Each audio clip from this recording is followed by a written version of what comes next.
Pronto. E vamos voltar aqui no quadro. Olha só, nós estávamos caminhando em cima da primeira lei. Aqui.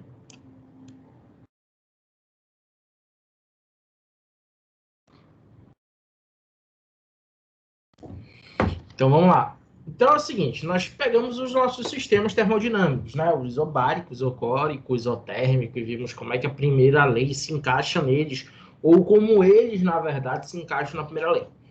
E aí nós vimos que a primeira lei, ela aponta para algo, certo? Isso é o bacana da física, que existe fenômenos que as leis físicas descrevem que nós nunca nem vimos acontecer. E aí uma hora a gente consegue achar como foi o que aconteceu recentemente com a questão das ondas gravitacionais. Elas eram previstas dentro das equações de Einstein há mais de 100 anos atrás, mas nunca ninguém tinha visto, porque era um fenômeno que acontece em uma situação muito específica. Tipo, há uma dilatação de espaço de da ordem menor que o raio atômico. Então é meio difícil de observar certas coisas, ok? E isso daí é o que prevê as leis. Bom, mas nem na primeira lei da termodinâmica é previsto uma transformação que não troque calor com o ambiente, ou seja, é desnecessária uma fonte de calor. Para quê? Para que exista trabalho ou variação na energia interna. Então, dentro da primeira lei da termodinâmica, se eu zerar o trabalho, desculpa, se eu zerar o calor, tudo bem, o calor for zero, o que vai acontecer? A variação da energia interna, para quem chegou nessa aula, por falta de caracteres no teclado, é que eu estou usando a letra W para representar trabalho, tá? Até porque é uma letra que é utilizada, uma conversão norte-americana, então não vamos ter nenhum problema futuro. O cara, a pessoa está usando o W. Bom, trabalho, quando o calor é zero, ele é negativo, ou seja, o meu sistema ele vai comprimir, tá? Então, meu sistema comprime quando a variação da energia interna é positiva, ou seja, vamos lá, duas coisas posso interpretar. Ou eu esquento, melhor, ou meu sistema esquenta, aumentou a energia interna, porque eu comprimi, que é geralmente o que acontece, você exerce o trabalho sobre o sistema é comprimido, e aí você tem um aumento de temperatura. Ou o contrário, não é? Ou também você pode aumentar a temperatura e aí o sistema ele vai se implodir, ok? Ele vai diminuir o seu volume, que é o caso das implosões, tá? A explosão, ela expande, a implosão, ela cai para dentro de si. Vamos pegar assim, eu uso um tipo de dispositivo para implodir um prédio, ou seja, eu não quero jogar pedaço dele para todo quanto é lado, eu quero que ele caia para dentro de si, que ele tenha uma diminuição de volume naquela área, que ele se esmague, ok? Então, é um sistema aí, ok? E aí, se o trabalho for positivo, ou seja, se o meu sistema expandir, então isso quer dizer que eu tenho uma variação de energia interna negativa, ou seja, o meu gás ele esfriou. Vamos lá. Droga, peraí. Vamos entender o seguinte. Vamos supor que tu tem lá aquele teu Rexona, né? Teu desodorante. Quando você... Aquela latinha lá, você dá numa sacudida. Tá vindo errado aqui. Você dá uma sacudida, aí o que acontece? O gás expande. E quando esse gás expande, eu te pergunto, ele sai de lá de dentro da latinha, quente ou frio? O que tu diz aí?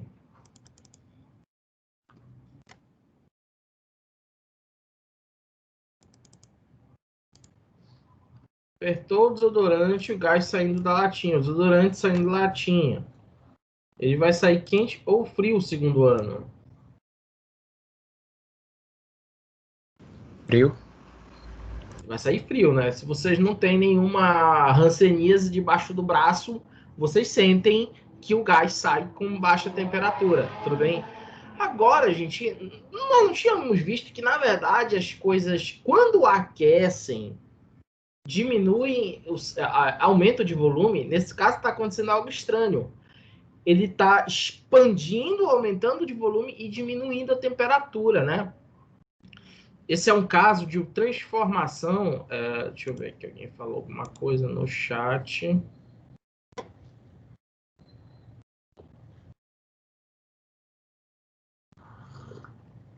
Isso, Matheus, ele sai frio.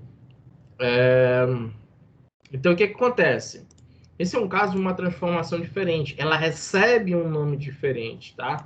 O nome dessa transformação é transformação adiabática. Ok? Ela é adiabática, ela é uma transformação que ela não troca calor com o meio, ela simplesmente expande, o gás esfria, contrai, o gás esquenta, tudo bem?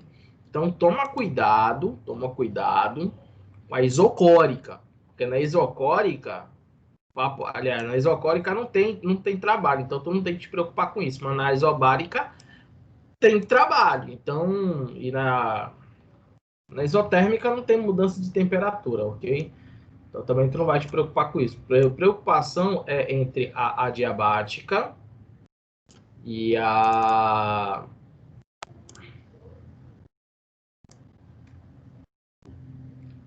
isobárica, tá? Porque todas as duas têm trabalho, todas as duas eu vejo ali pressão existindo, mudança de volume e mudança de temperatura também, tá?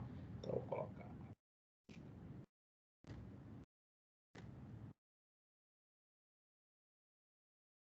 Beleza, gente? E com isso completa o nosso quadro de primeira lei de termodinâmica, tá? E por causa de um problema de primeira lei de termodinâmica é que surge a possibilidade, a segunda lei da termodinâmica. Então, vou colocar aqui, ó, vou dar um zoomzinho, dar um print aí, ok? Então, vamos lá, botei, tá aí em cima. Dá o print nessa tela aí, ok? Isso é a primeira lei da termodinâmica e a análise gráfica dela. Feito isso, deixa eu ver aqui se tem um negócio no slide de vocês que de vez em quando tem que usar um complemento, tá?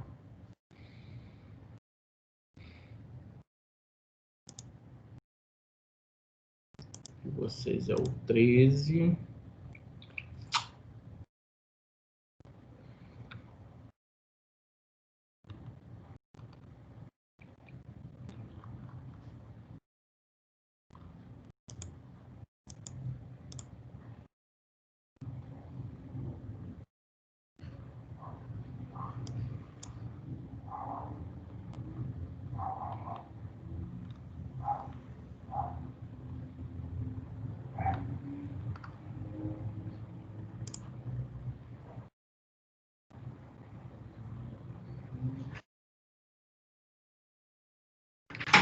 Bom, vou colocar aqui uma de transformação cíclica para a gente analisar. A internet caiu. Pode ser.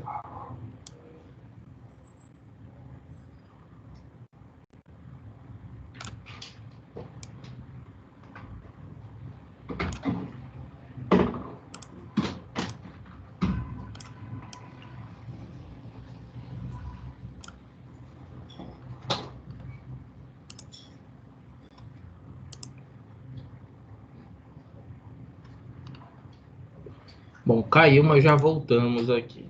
Então vamos lá. Essas 4 transformações, elas. Peraí, rapidinho. Um minuto.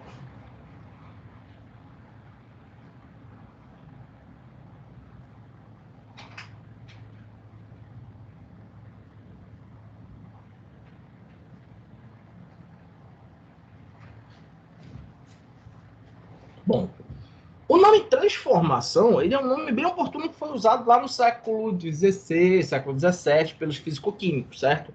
Transformar é mudar, tudo bem? Só que, bom, a gente entra numa discussão. Essas transformações, elas podem ser reversíveis. Um exemplo,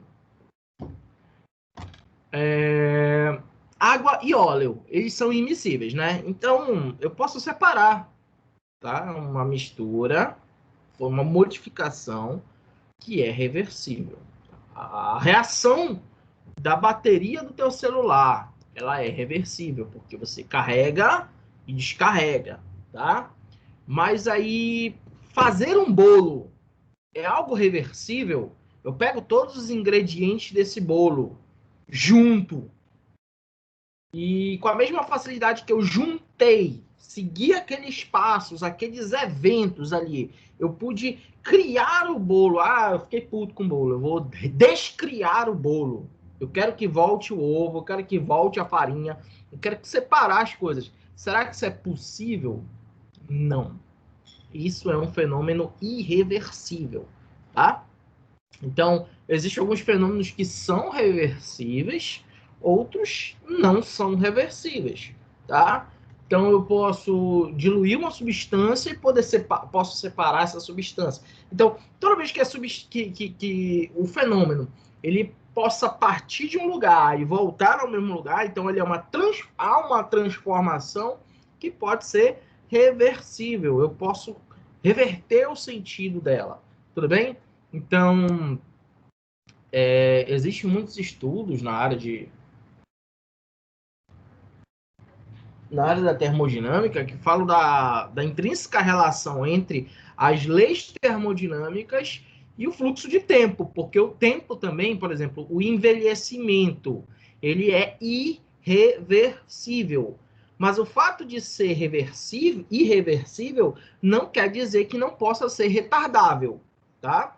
Então, esse negócio aí de tratamento anti-envelhecimento deveria mudar de nome para retardador de envelhecimento, porque você não é um Benjamin Button que nasce novo e morre ou nasce velho e morre novo, tá? Você não tem como desenvelhecer, você vai envelhecer, você vai ficar velho uma hora ou outra, você vai morrer, tá? Não tem esferas do dragão para te ressuscitar. Então, fique em casa porque Covid mata.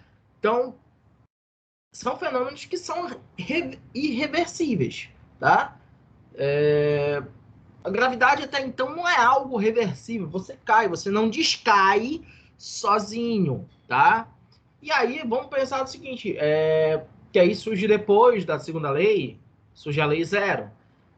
O calor, ele passa espontaneamente do ambiente de alta temperatura para o ambiente de baixa temperatura. O contrário, ele não é espontâneo, tá? Então, não tem como você passar isso do frio para o quente de uma forma espontânea. Eu preciso de algum aparelho ali, tudo bem? E por isso dá-se a necessidade de a gente estudar o que a gente chama de transformação cíclica. O que é a transformação cíclica de um gás? Eu posso fazer esse gás ele evoluir ao longo do tempo, de forma isobárica, adiabática, exotérmica, barará, barará. E aí ele vai se transformando. De maneira que, se ele sair de uma condição, como eu posso dizer, eu tenho um estado de gás definido lá pela equação de Clapeyron. Eu tenho um estado de gás. E esse meu gás ele passa por muitas coisas e ele volta para o estado inicial de gás. Tudo bem? Exemplo. Eu vou pegar aqui, vou fazer um gráfico onde eu vou colocar.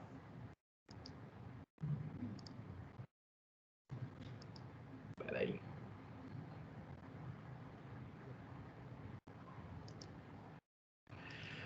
Vou colocar aqui o gráfico normal para termodinâmica, tudo bem? Que é um gráfico que vai plotar aqui a pressão e o volume, ok?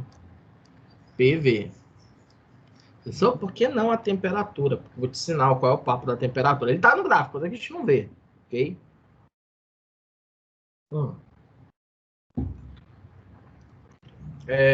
Considera que o meu gás faz isso aqui, ó. Saca? Ele sai de um ponto, de uma pressão 1, volume 1, aí ele aumenta a sua pressão e o seu volume junto. Aí ele sai de um estado A e vai para o estado B, ok? Esse estado B, ele tem uma outra pressão e tem um outro volume. Só lembrando a equação de Clapeyron, PV igual a N, R, T, ok? Você lembra disso daqui.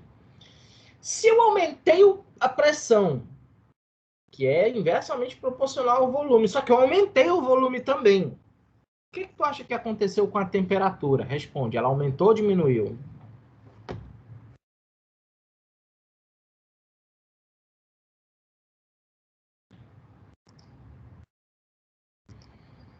Chat o microfone, tanto faz.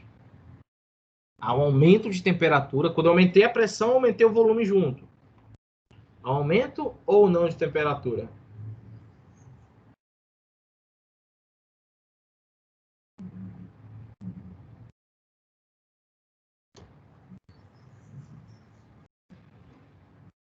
Fala, criatura que está em silêncio.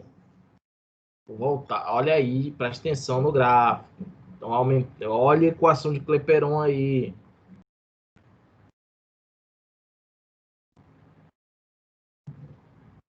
Aumentei pressão, que é diretamente proporcional à temperatura.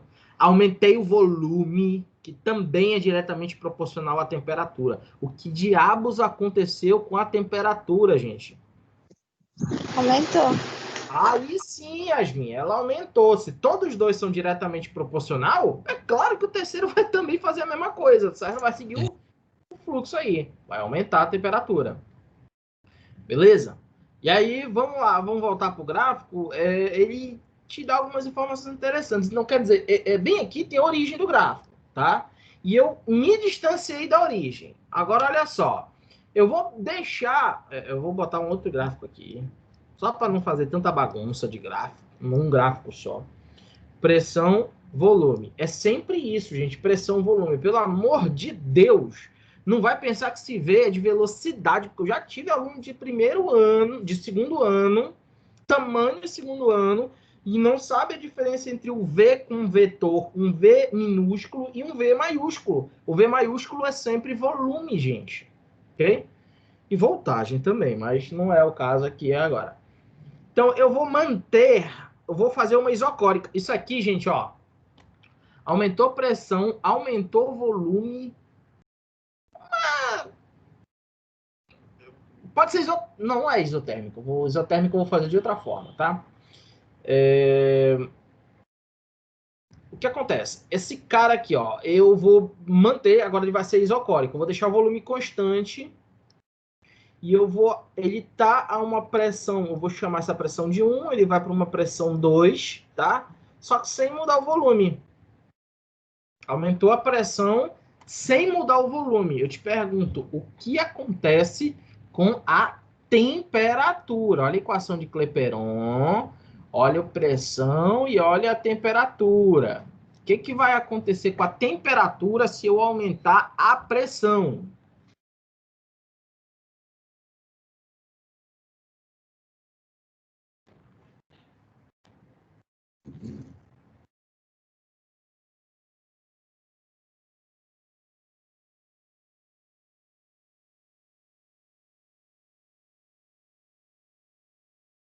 Alô, segundo ano? Aumentei a pressão. O que acontece com a temperatura? Não espera uma prova de muito número, não. É mais texto, viu? Errou o texto, interpretou errado, pronto, lascou-se a questão.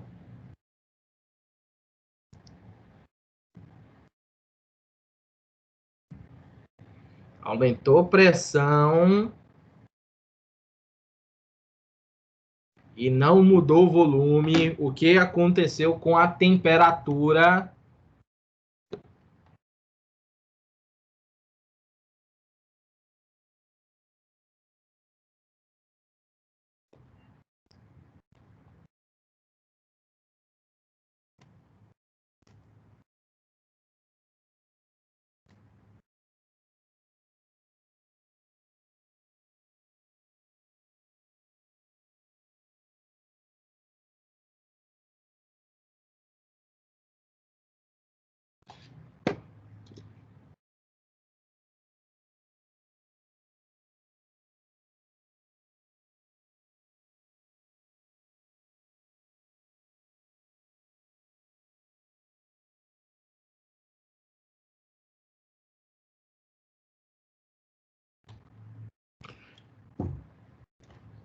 Segundo ano, eu tô mofando, esperando a resposta de vocês.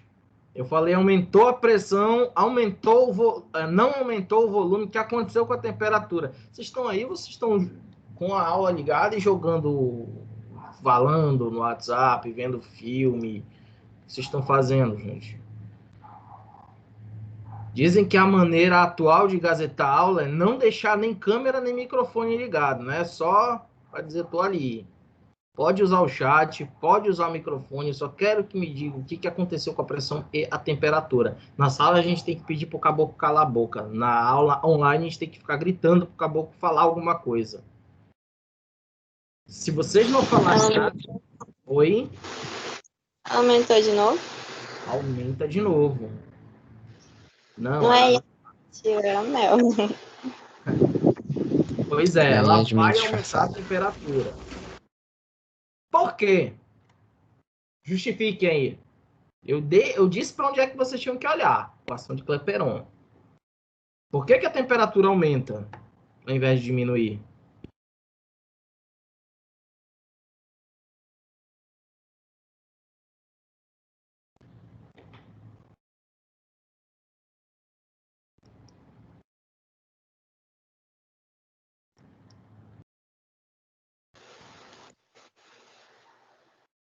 Mel, agora vem.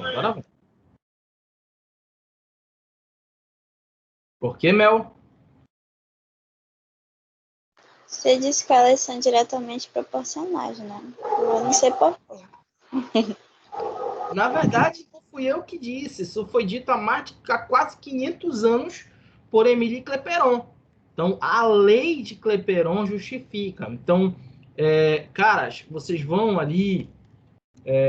na matriz de referência do Enem, ele quer que você aplique... É por isso que eu estou dizendo, cara, me responde. Ele quer que você aplique a lei. Então, conheçam as leis de gases. Já falamos da lei de Clapeyron, já falamos da lei de Avogadro, já falamos das 3 transformações, metemos mais uma quarta agora. Estamos na primeira lei termodinâmica. Então, se vocês não souberem entrelaçar essas leis, vocês vão se perder. Inclusive em eletrodinâmica, que tem tudo a ver com a termodinâmica, que é o assunto do 3º ano. E aí, pessoal, mas eu não vou fazer direito, para que eu quero saber tanta lei? A mesma coisa o cara que pode fazer direito vai perguntar, para que eu quero saber tanta física? Tá vendo aí que as duas coisas se interligam? Então, a habilidade ela é bem clara. Aplicar as leis da termodinâmica e da eletrodinâmica nos seus contextos específicos, ok? Então, lá diz a pressão é inversamente proporcional ao volume, ela é diretamente proporcional à temperatura. E o volume é diretamente proporcional à temperatura também. Então, se eu aumentar PV, eu aumento o T. Se eu aumentar só o P, eu aumento o T. Se eu aumentar só o V, eu aumento o T também. E aonde é que isso vai chegar aqui nesse gráfico? Olha só. Se eu fizesse um outro gráfico para cá, tá? Outro gráfico, PV de novo. E aí eu não mexo agora na pressão, é uma isobárica, tá? Tem um estado de pressão, ele sai de um volume 1 e vai para um volume 2. Eu só mexendo no volume. Então eu posso dizer, de acordo com a lei de Clapeyron, que também a temperatura aumenta. Então, como é que eu vou representar uma curva de temperatura num gráfico? Porque, olha, aqui está a origem, aqui está a origem, tá? Toda vez que eu me distanciei da origem, na horizontal, na vertical ou na diagonal, a temperatura aumentou. Se eu me aproximar da origem na horizontal, na vertical, na diagonal, a temperatura vai diminuir, tá? E como é que eu vou representar uma reta que ao mesmo tempo ela é vertical, é horizontal e ela é diagonal? Aí ferrou-se, né? Bom, para isso a geometria euclidiana existe. Então, existem essas retinhas aqui, ó, que são chamadas em termodinâmicas linhas isótermas, ok? O que significa linha isóterma?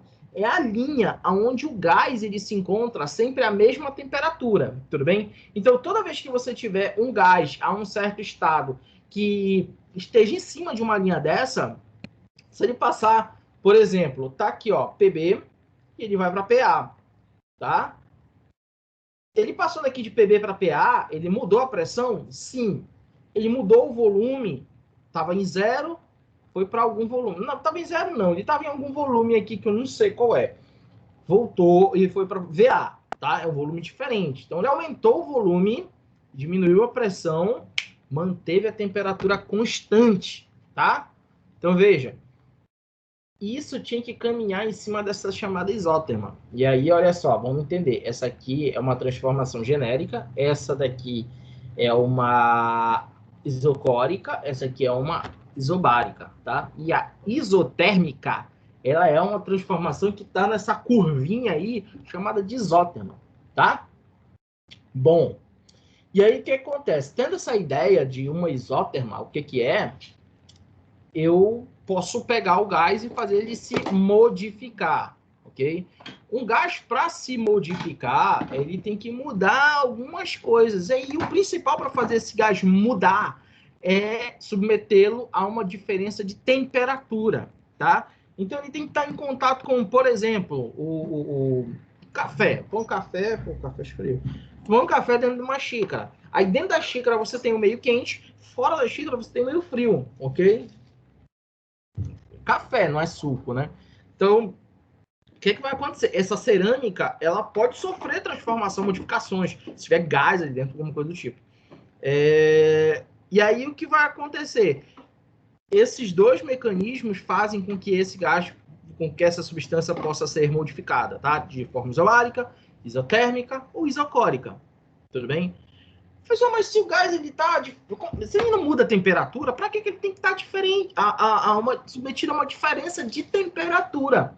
Porque justamente essa diferença de temperatura vai dar uma diferença, um desequilíbrio energético, tá? Eu não estou em equilíbrio termodinâmico. Olha o que eu estou falando, tá?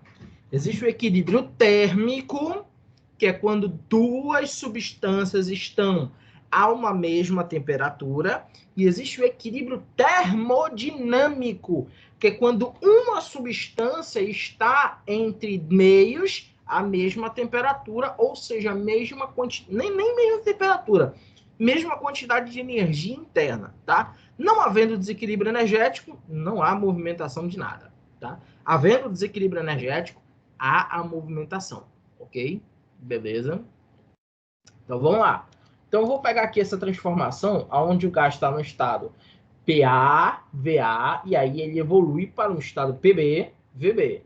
Veja, o PB ele é um estado de maior pressão e maior volume também, tá? Evoluiu, ele aumentou a pressão e aumentou o volume.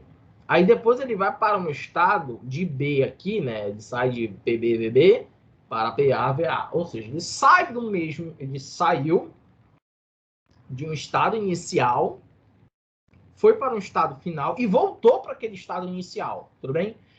Quando ele saiu de PA, VA para PB, VB, ele foi para uma linha isóterma TB, beleza? E aí, quando ele voltou para uma linha isóterma TA. Então, a diferença de temperatura estava entre TA e TB, beleza? Bom, se ele sai da temperatura A e volta para a temperatura A, então quer dizer que a variação da energia interna é zero, ok? Qualquer calor que eu dei aí para o meu sistema virou trabalho, beleza? Qualquer calor que eu dei no meu sistema virou trabalho. Cara, então dá para rolar uma máquina muito bacana. Quer dizer, vamos lá, vamos entender. Eu vou puxar aqui. Opa! Uma transformação cíclica, a variação da energia interna é zero. Se a variação da energia interna é zero, qualquer calor vira trabalho. A primeira lei da termodinâmica prevê que isso acontece. Então, veja. Quanto vale esse trabalho dentro da minha transformação cíclica? Presta atenção. O trabalho em cada ciclo, ele é dado pela soma das áreas. Vejam. Nesse caso aqui, claro, tu não vai calcular com áreas curvas. Ninguém é maluco aqui. O trabalho do ciclo, de cada ciclo, é a área da figura abaixo do gráfico. Só que a área da figura abaixo do gráfico é tipo uma cabaça, alguma coisa assim, um negócio meio estranho. E aí, o que vai acontecer? O cara vai calcular a área total e vai subtrair a área inferior. Tudo bem? Isso daqui nós usamos muito em ensino superior. Na verdade, nós utilizamos integrais de área aí. Não usamos muito isso. O que você vai usar, a figura que pode aparecer para você é uma figura assim, ó, bem mais simples. Veja, eu vou colocar aqui, ó, o gráfico PV, P, V, ok? E aí um estado A, aí ele vai para um estado B, A, B, vai para o estado C e volta para o estado A. Então, sai de A para B, de B para C e volta para o A, tá? Ou então, sendo um pouco mais correto nos meus desenhos, nos gráficos aqui. PV. E aí ele está no estado de PA, VA, TA. Tudo bem? Aí ele transforma-se isotermicamente, vai para um estado PB, PA, VA. E ele continua numa temperatura, tudo bem? Eu não mudei a temperatura desse camarada. Ele foi simplesmente de um estado VA para um VB, tudo bem? Saiu de PA, saiu de PA e veio parar aqui, ó, em PB. Aí depois o que ele fez? Ele mudou a temperatura, só que ele manteve a pressão constante, tudo bem? Olha só, nesse caso aqui, ele sai de um estado VB para VA. Está se aproximando horizontalmente da origem sem mudar a sua pressão. Eu te pergunto, diminui o volume sem mudar a pressão, a isocórica, a primeira lei da termodinâmica e a equação de Clapeyron. Elas vão me dizer que vai acontecer o que com a temperatura desse gás?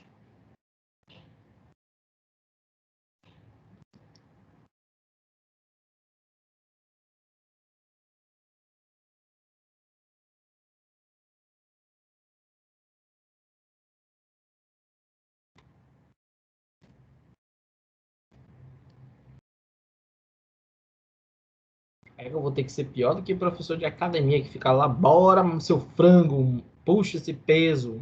Bora, rapaz. Responde. Eu te dei duas dicas. Primeira lei e equação de Clapeyron. Todas duas vão concordar em algo. Essa temperatura aumenta ou diminui?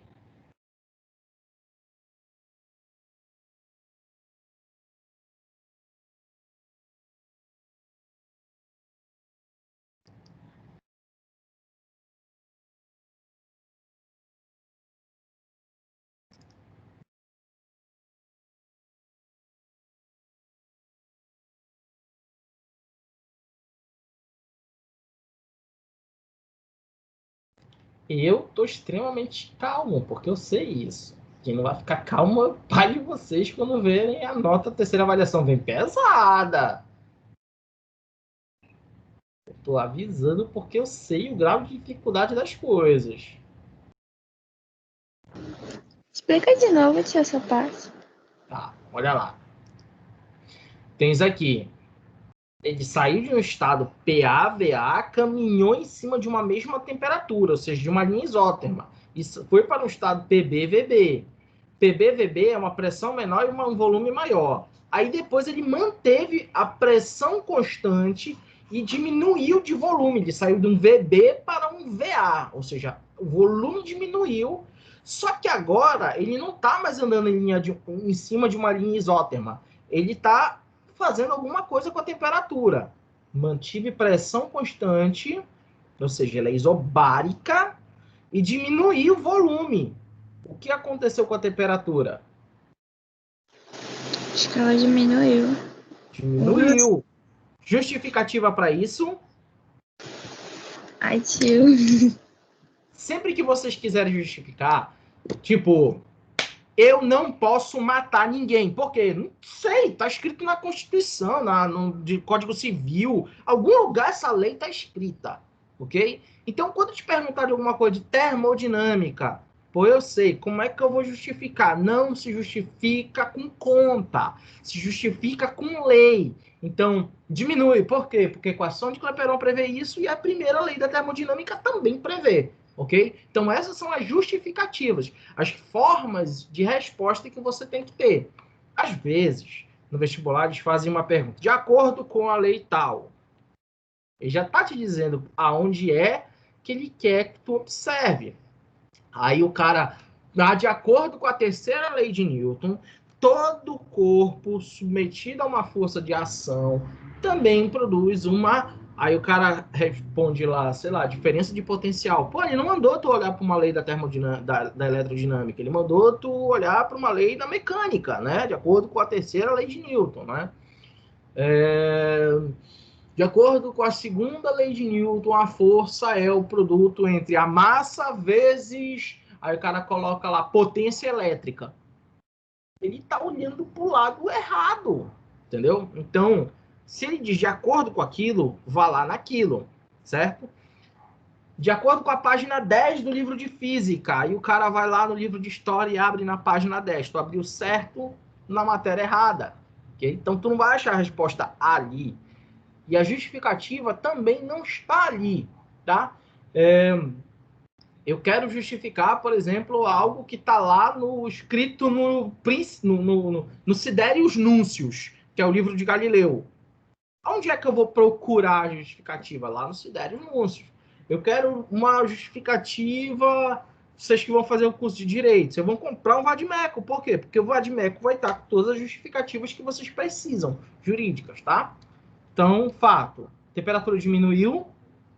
Prova disso, primeira lei e equação de Clapeyron, ok? Depois ele sair do estado A para o estado B, saiu do estado B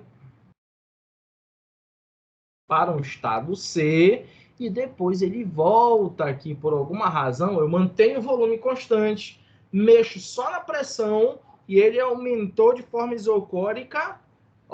Então veja. Olha só os passos. Primeiro, ele não mudou a temperatura, mudou a pressão e o volume. Depois, ele não mudou a pressão, mudou a temperatura e o volume. Depois, ele não mudou o volume, mudou a pressão e a temperatura. Ou seja, ele voltou para o estado inicial. Então, isso aqui a gente chama de transformação cíclica. Quando ele sai de um estado e volta para o mesmo estado. Então, ele vai ter que fazer, ao longo do caminho, transformações que modifiquem, façam ele ficar exatamente como ele estava quando ele começou.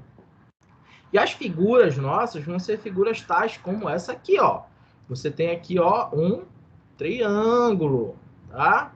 Então, esse triângulo, para você calcular o trabalho do ciclo, basta você pegar esse triângulo, tirar a área dele e a área do triângulo é igual ao trabalho, tudo bem?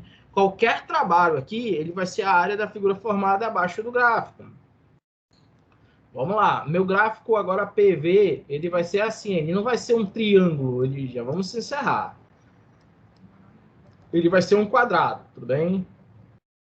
Ele vai passar por 4 transformações. A maioria das transformações cíclicas são de 4, tudo bem? Então, ele sai de A para B, de B para C, de C para D, e depois ele volta para o A, tá? Então, A para B, B para C, C para D e D para A, beleza? Então, aqui, ó, uma isobárica, 2 isobáricas, uma isocórica, 2 isocóricas, tudo bem? Então, foram 4 transformações, sendo 2 isobáricas e 2 isocóricas, tá? Então, habilidade 17 agora, isso aqui é interpretação do gráfico, da linguagem matemática, tá? Esse meu gráfico aqui, ele é só fazer o quê? É só pegar aqui, ó, aqui dentro tem um quadrado, tudo bem? O trabalho do meu gráfico vai ser a área desse quadrado aqui dentro, beleza? E aí, vamos lá.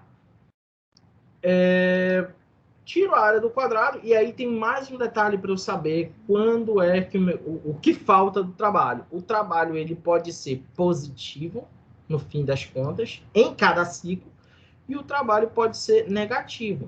Tudo bem? Veja. Então, para isso, eu preciso analisar o quê? Eu preciso analisar o sentido de rotação. Se o meu gráfico ele é um gráfico no sentido que rotaciona, digamos assim, o gás, né?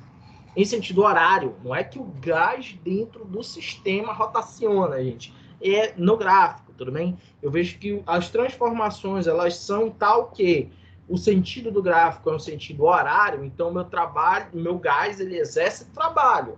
Meu trabalho é positivo. E se meu trabalho é positivo, a gente vai poder pensar em uma máquina térmica, tá? Máquinas térmicas, elas vão operar em ciclos. E isso daí a gente vai ver na próxima aula. Eu vou colocar no grupo um videozinho. Um grupo não, vou já colocar aqui pra gente. Um videozinho da máquina térmica em funcionamento. E a gente vai discutir essa máquina térmica e discutir as revoluções de James Watt, revolução própria do século XVIII, né? E se eu tenho a inversão de sentido, sentido anti-horário, ele caracteriza uma máquina frigorífica. A gente vai discutir isso também na próxima aula, tá? Então, gráfico horário, trabalho positivo. Gráfico anti-horário, trabalho negativo. Como funciona? Como isso faz uma máquina funcionar? Olha só, eu vou colocar aqui um videozinho, prestem atenção, eu vou tirar o som dele, ok? Porque o som não interessa, é só uma musiquinha, e vou te explicando o passo a passo, tá? Esse vídeo é de uma máquina que funciona com um ciclo de diesel, tá?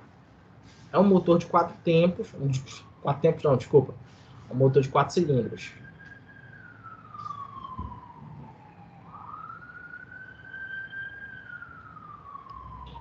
E cadê esse vídeo? Vou colocar na minha tela aqui, que aí vocês veem o vídeo completo.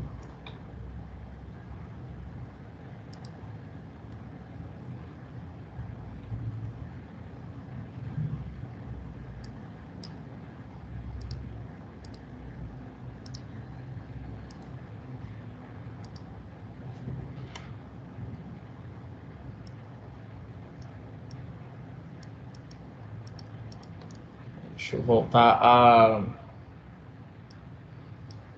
Bom, o que vocês estão vendo é o seguinte. Vou botar aqui a musiquinha. Essa peça aqui é a vela do motor, tá? Qual é a finalidade da vela? A vela ela vai produzir uma faísca elétrica, tá? E aí vocês veem, essa parte cilíndrica é o pistão, essa parte aqui é o êmbolo, tudo bem? O êmbolo é a tampa que sobe e desce. Então, o gás ele é comprimido e olha lá o que vai acontecer. Ele injeta, no momento que ele expande, ele injeta combustível, gasolina, diesel. Ele comprime e aí a vela vai dar-lhe uma centelha. Tá? Quando o carro está falhando, é porque essa vela ela pode estar com problema, ela não está queimando, não está dando uma centelha suficientemente para isso. E a vela ela é ativada com uma bobina de indução eletromagnética. Então, ele comprime o gás ele vai ficar ao alta pressão, ela aumenta a velocidade de reação, baixa, pode, aí desce o pistão. Quando ele desce o pistão, quando ele desce o êmbolo, ele faz com que o gás exerça trabalho. E esse trabalho ele é capturado por uma peça chamada biela. E essa biela ela é ligada ao vira-pequim. É uma peça maior que pega toda a energia cinética de rotação do motor. Você vê que tem 4 cilindros. E essas bielas elas são montadas de uma maneira em que passa uma rotação integral. A soma dos 4 cilindros em cada rotação. Bem? Então, o meu ciclo ele deve operar da seguinte maneira: para cada rotação de tantos joules. Então, vamos supor que o meu motor seja um motor de 4 cilindros. Esses 4 cilindros aí, cada cilindro, um exemplo bem pequeno, né? Para cada rotação, eu tenho ali 200 joules em cada cilindro.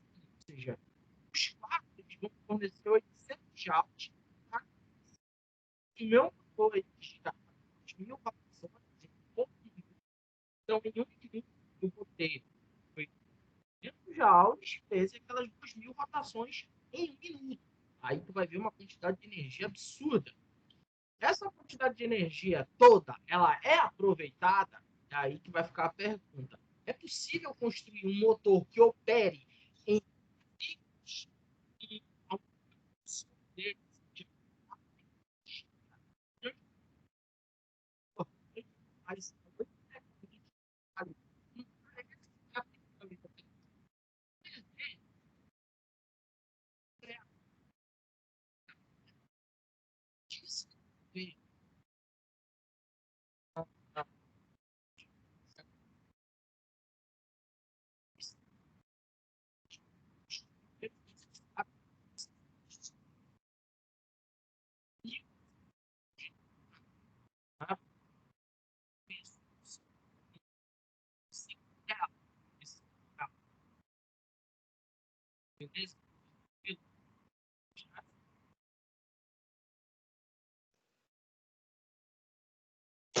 Tio, licença rapidinho. Eu vou ter que sair, que a minha mãe vai levar o telefone. Não, mas eu já Tá bom? acabei a aula também. Estou fechando já. Tá bom. Tchau, tio. Ah.